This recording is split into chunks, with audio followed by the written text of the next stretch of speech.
So, good morning, everyone. I know it's bright and early, and it is a beautiful day. So, thank you for hopping on and joining us this morning. My name is Jake Meola, and I wear many hats, but today I'm going to be talking about Legal Shield and how it can help your business to basically make you lawyer up like the big companies do, right? So, this is you. You're very attractive. You're very happy. You're good to go. You're owning your business, right? You have a lot to take care of with your day-to-day activities. And even though you're a small business, you still run into big business problems, right? So it doesn't matter the size of your business. There's tons of legal pitfalls to be running into no matter the size, right?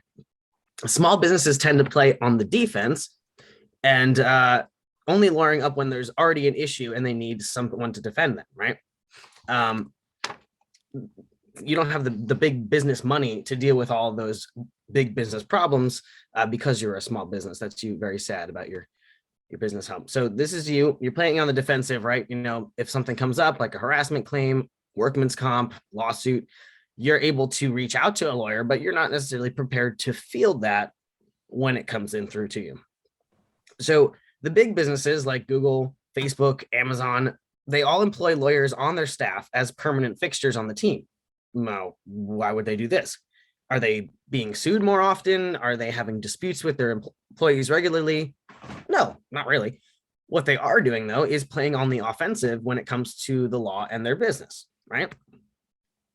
So let's look at a couple of scenarios, right? So this is scenario one, the fail to hire, right? So meet Sally. You're a small business and you have the need for employees. And so you put out a job opportunity and start accepting resumes from prospective hires. You have put some basic requirements in the description, but you have not gone into much depth regarding the qualifications. So a young woman, let's call her Sally, you see her on the screen, comes in and applies for the job. After speaking with Sally and determining that she did not have the skill set required for the job, you decide not to offer her the position, and you email her the news. Now, here's the rub. Sally happens to fall into a few protected class categories and moves to sue you for failure to hire based on discrimination. See, this is a very angry Sally. She's ready to go and sue you, right? Now, you know that you didn't hire her because she was not qualified for the job, but since you didn't make any notes on her interview regarding her ineligibility based on skill set, now you're in a lawsuit that, regardless of merit, has been going on for more than 2 years. Woof. That's not a situation you'd like to be in, right? Who knew you had to take such careful notes when interviewing potential candidates? Well, since you're meant to run your business, we assume you haven't had the time or the training to know the legal ins and outs of the hiring process. But that's why we have Legal Shield for Business. So let's run that scenario one more time, but with the power of the law firm behind us. So we start the same hiring process, but first we consult with our legal team to find out what our legal obligations are and how to avoid any issues in the process. This is us talking to our lawyer and getting all that great information.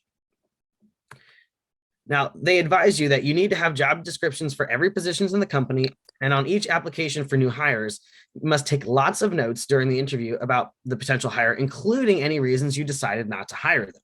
If you have a written proof of what the job entailed and more documented notes that the applicant lacked the minimum qualifications, you'll have an easier time cutting off that potential lawsuit at the knees.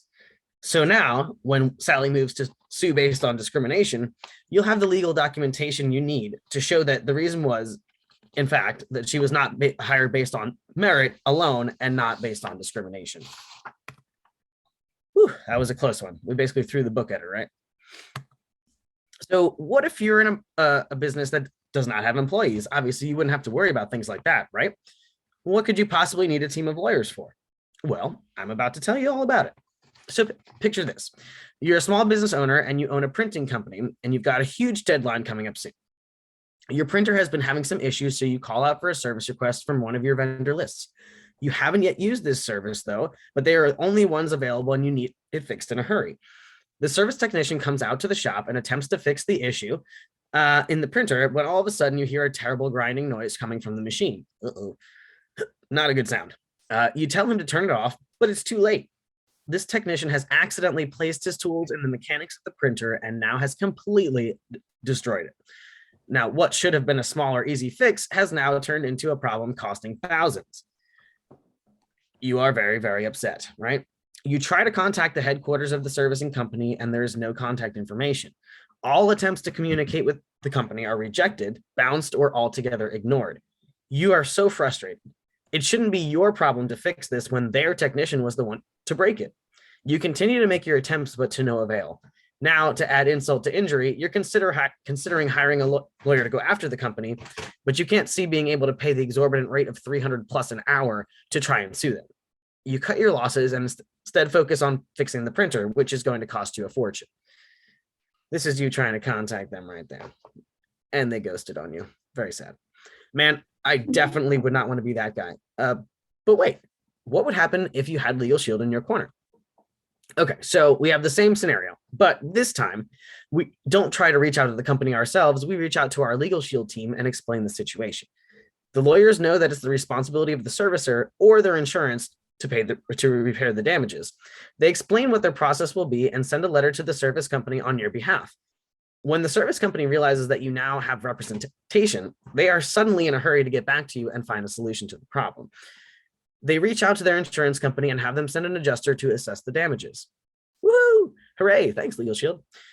While you have been running around frustrated trying to reach out to this company in vain, your lawyers were able to show that vendor that you're serious and you have a team of lawyers in your corner. So these are just a few scenarios that would be beneficial to have Legal Shield for your business, but it helps with so much more than that. You can send collection letters, you can to vendors or customers that haven't paid, you can have documents reviewed, you can have your contracts written to make sure that everything is to the letter as you need it. And you can even ask questions regarding growing your business, like zoning, tax law, hiring and firing procedures, employee handbook questions, and more, especially things like COVID. When they came up, you need to make sure that all of the things in your handbook were relating to the new COVID situation so that everything's up to date and good to go. So don't get stuck on the defensive. Move your business forward the right way with Legal Shield for Business. So you can reach out to me regarding that if you have more questions. I'll take questions now as well. But this is just a couple of things that Legal Shield for Business can help you out with in everyday life. So thank you very much. My Legal Shield website is jmeola.wearelegalshield.com. And that's all I have for you today. So feel free to ask any questions. Jake, I have a question. First of all, how much does it cost? And first, for that one, there's various levels of the small business plans, including one that's actually a supplement on top of the personal. So if you are the only one who is in your business, say it's a solopreneur, you don't have any employees and things like that, you can actually just use the supplement on top of your personal plan, or there are 3 levels of business plans depending on whether you do interstate or intrastate, meaning do you cross state lines with your business, and also the number of representatives you want to have access to the lawyers. So that's more of a depending on your business type of thing. The minimum is I believe the supplement is $15.95 a month on top of the $29 or $24.95 personal, and then it goes all the way up to, I think the largest business plan is $149 a month. So there's a gamut, but we could talk. And then if you need stuff like to get employee contracts written up and all that kind of stuff, like those are extra costs on top of that? It depends. So it works very similar to health insurance, where you pay a monthly fee and then some of the things are covered 100%. Like, when you go to your checkups for the doctor, some things are like a copay and some things are more out of pocket. The most you'll ever pay for a service is 25% less than everybody else pays for that same law firm, because the membership gets you a discount no matter the service. But all of the advice and the guidance is included. So if you have a situation and you're wondering, what can I do here, or what do I need to do, they'll let you know before any charges happen. So if they say, hey, you should get this contract written, it's going to be this, this, and this, they'll tell you before anything's already done. That way you can make the decision to move forward or not, and not just get smacked with a bill. Okay, perfect. Thanks, Jake. Of course. Paul, it looks like you're talking to your... Yep. Quick question for you. When you say interstate, what about international? I believe they do have an option for that as well. However, depending on the laws in those certain countries, they might not be able to field certain questions. Yep. So it's kind of a hit or miss depending on what the situation is and which countries you're doing business in. Got it. Thank you very much. Mm-hmm.